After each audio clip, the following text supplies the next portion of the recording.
दिल्ली के करीब पश्चिमी उत्तर प्रदेश में एक शहर है, नाम है हापुड़। इस हापुड़ में एक प्राइवेट हॉस्पिटल है और इस शहर के हिसाब से काफ़ी बड़ा हॉस्पिटल है जिसका नाम है एमसीसी।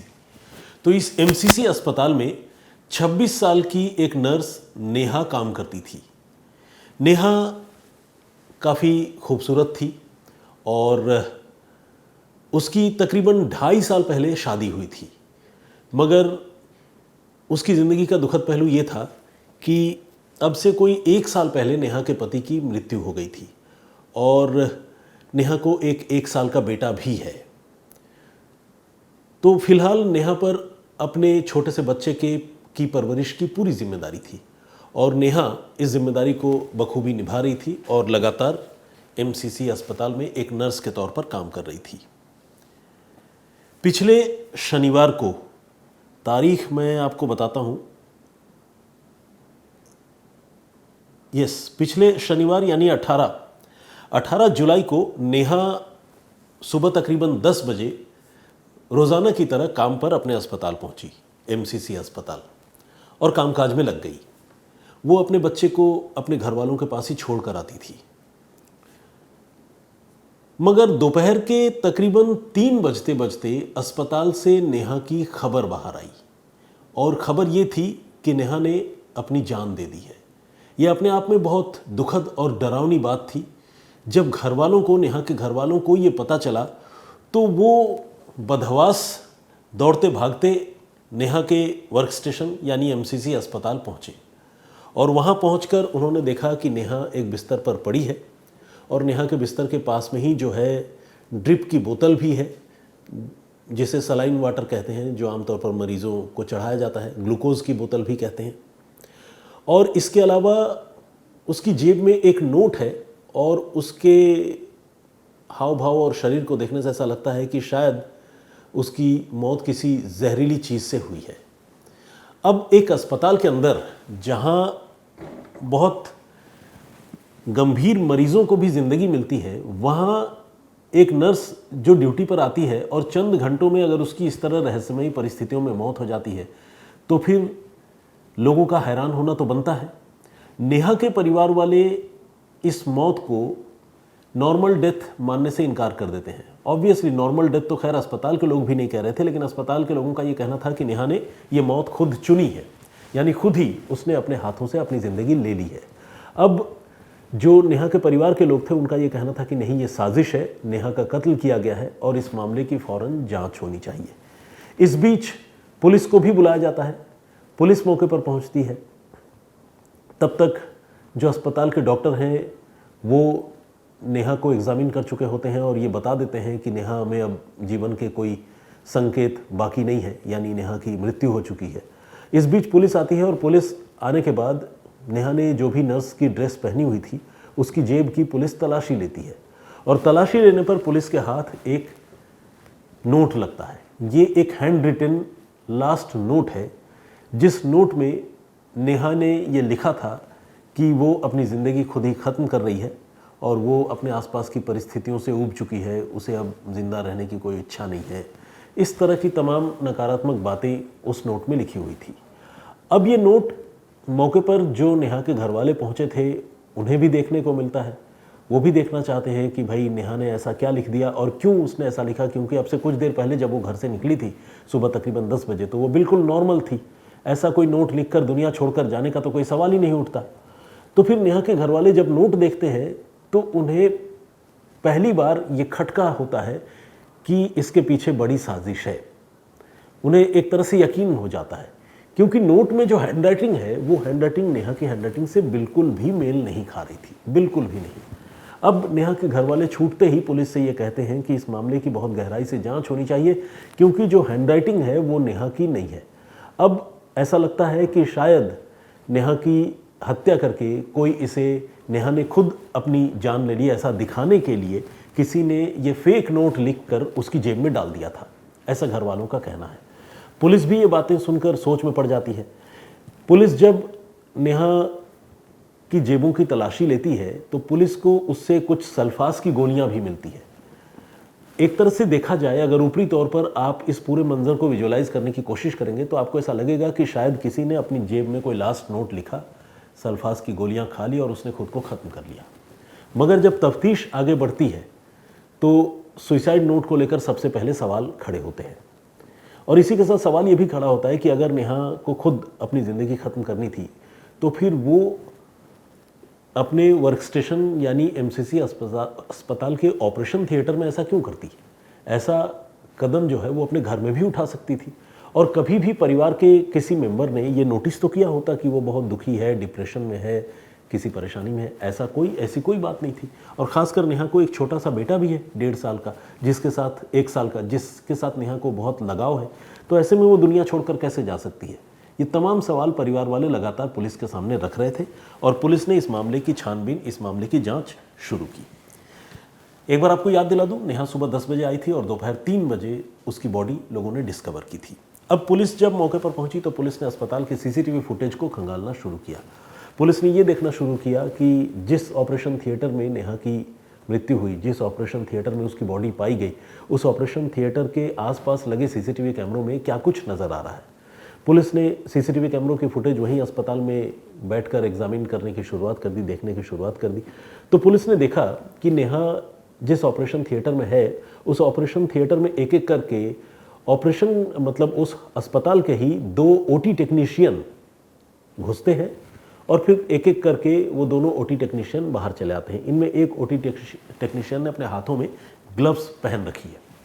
अब इन दोनों की पहचान हो जाती है। ये कोई बहुत मुश्किल काम नहीं है, क्योंकि अस्पताल के ही वो एम्प्लॉय थे। एक का नाम है सुरेश और दूसरे का नाम है फरहान।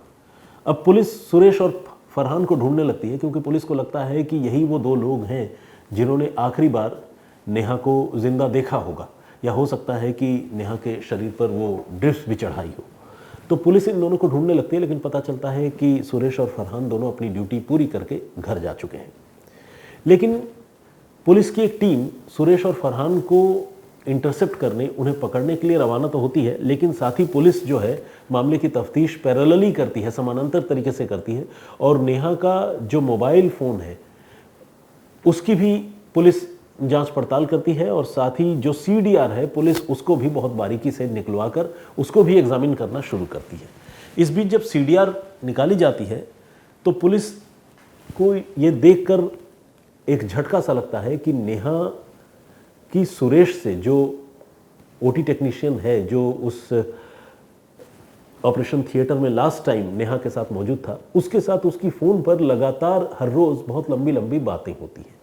ऐसी बातें जैसी आमतौर पर कोई कपल अगर रिलेशनशिप में होता है, लड़का लड़की या महिला पुरुष, तो जिस तरह से वो लंबी बातें करते हैं, या अफेयर में होने पर जिस तरह से बातें होती हैं, उस तरह की लंबी लंबी बातें इन दोनों के बीच में कॉल डिटेल रिकॉर्ड से पता चलती है।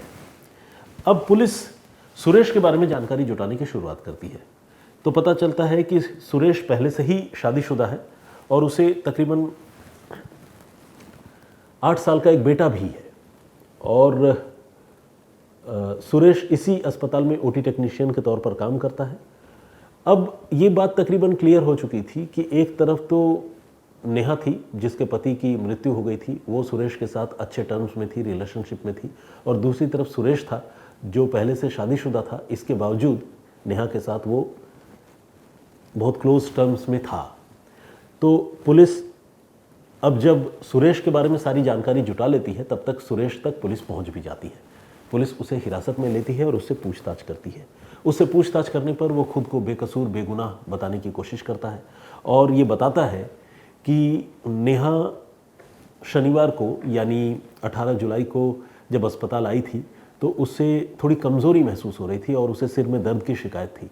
तो मैंने तो बस ये किया था कि उसे ड्रिप्स लगा दी थी, पानी चढ़ा दिया था, क्योंकि अक्सर अस्पताल में हम में से कोई भी जब बीमार पड़ता है तो हम ऐसा ही करते हैं, क्योंकि ग्लूकोज की बोतल से बहुत सारी तकलीफ़ें दूर हो जाती हैं और इंसान जो है वो फ़ौरन रिकवर करता है, उसको एक एनर्जी से मिलती है। तो हमने भी वही किया था। लेकिन पुलिस उससे ये कहती है कि फिर ये बताओ, नेहा की जेब में वो लास्ट नोट कहाँ से आया, उसकी जेब में सल्फास की गोलियाँ कहाँ से आई? तो इसके पास, सुरेश के पास कोई जवाब नहीं होता। पुलिस फरहान से भी पूछताछ करती है, फरहान भी गोलमोल बात करता है, लेकिन आखिरकार सख्ती करने पर ये दोनों टूट जाते हैं और ये दोनों ये कबूल करते हैं कि उस दिन जब नेहा ने अपनी तबीयत ख़राब होने की बात बताई थी 18 जुलाई को, तब इन दोनों ने मिलकर नेहा को ड्रिप तो चढ़ाई थी, लेकिन साथ ही ड्रिप में जल्दी से उन्होंने कुछ बेहोशी की दवा मिला दी थी। और बेहोशी की दवा मिलाने से नेहा जब अस्पताल में ड्रिप्स उसे चढ़ाया जाने लगा तो वो उस दवा की वजह से बेहोश हो गई। इसी मौके का फ़ायदा उठाकर इन दोनों ने, सुरेश और फरहान ने, उसके मुंह में सल्फास की गोलियां डाल दी। सल्फास की गोलियां आमतौर पर कीटनाशक के तौर पर इस्तेमाल की जाती हैं और बहुत ख़तरनाक होती हैं। सल्फास की गोलियां डाल दिए जाने से उसकी तबीयत काफ़ी ख़राब हो गई और वहीं पर वो अस्पताल में ही ऑपरेशन थिएटर में उसने दम तोड़ दिया। वो एक ऐसा ऑपरेशन थिएटर था जहां आमतौर पर इमरजेंसी में ही कोई ऑपरेशन होता था, अदरवाइज़ मेन ऑपरेशन थिएटर दूसरा था। इसलिए उस ऑपरेशन थिएटर को अस्पताल के कर्मचारी एक तरह से चेंजिंग रूम या थोड़ा रिलैक्स करने की जगह के तौर पर भी इस्तेमाल किया करते थे। इसीलिए जहाँ पर नेहा के शरीर पर ड्रिप्स चढ़ रहा था वहाँ पर काफ़ी देर तक कोई गया भी नहीं। लेकिन दोपहर को 3 बजे जब कोई उस ऑपरेशन थिएटर में पहुँचा और उसने नेहा की यह हालत देखी तो फिर उन्होंने शोर मचाया, फिर अस्पताल के लोग आए और फिर बात पुलिस तक पहुँची। इस बीच इन दोनों ने ये कहा, जानकारी दी पुलिस को, जब वो फंस गए, पकड़े गए, तब उन्होंने कहा कि हमने ही उसके मुंह में सल्फास की गोलियां भी डाल दी थी और नशीला पदार्थ मिलाकर उसे ड्रिप्स चढ़ा दिया था। सुरेश से पुलिस ने पूछा कि भाई ऐसा क्यों किया, और फरहान से भी पूछा तो फरहान ने कहा देखिए मेरा तो कोई लेना देना नहीं है, मुझे तो मदद करने के लिए सुरेश ने कहा, हम साथ में काम करते हैं, दोस्त हैं, तो मैंने उसकी मदद की।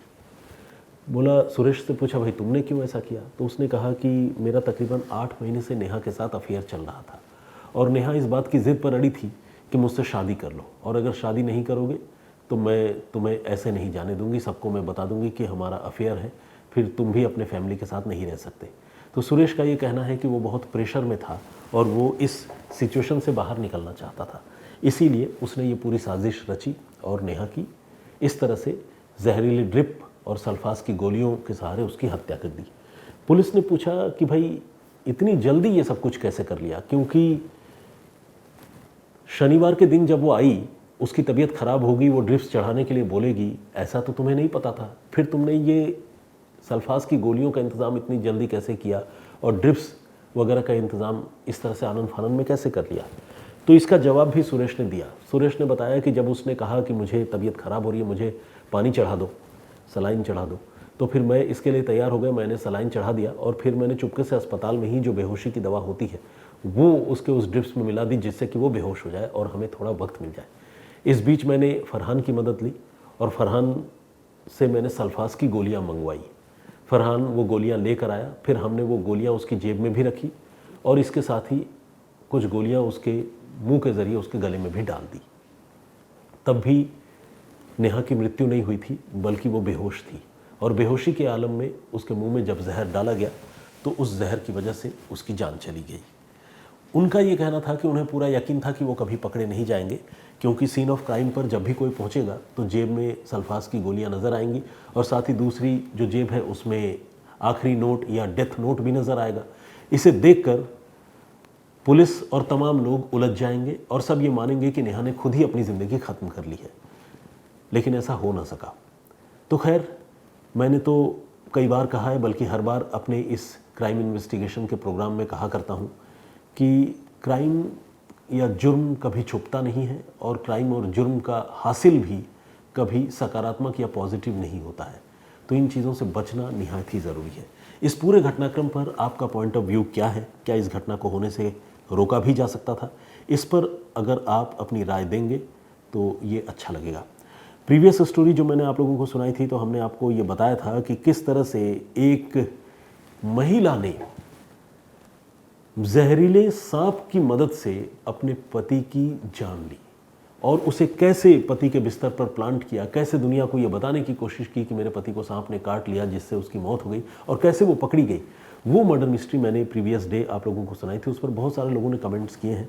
तो आइए कुछ लोगों के नाम और कमेंट्स पढ़ता हूँ और कुछ सवाल अगर होंगे तो उनके जवाब भी देने की कोशिश करता हूँ। एलो मेलो के नाम से एक आईडी है, इन्होंने जो कमेंट किया है उसमें इन्होंने लिखा है कि इन स्टोरीज से हमें यही सीख मिलती है कि कोई भी क्राइम कर लो, क्राइम करने वाला पकड़ा ही जाता है, गॉड ब्लेस, इन्होंने ऐसा लिखा है। टाइगर 11 समथिंग के नाम से एक आईडी, उन्होंने लिखा है कि कॉमन करैत बिग 4 सांपों में सबसे ज़्यादा खतरनाक होता है। अमित लिख रहे हैं, नमस्कार भाई, कलयुग में रिश्तों का पतन हो रहा है, समाज में हो रहे कृत्य इसका प्रमाण है।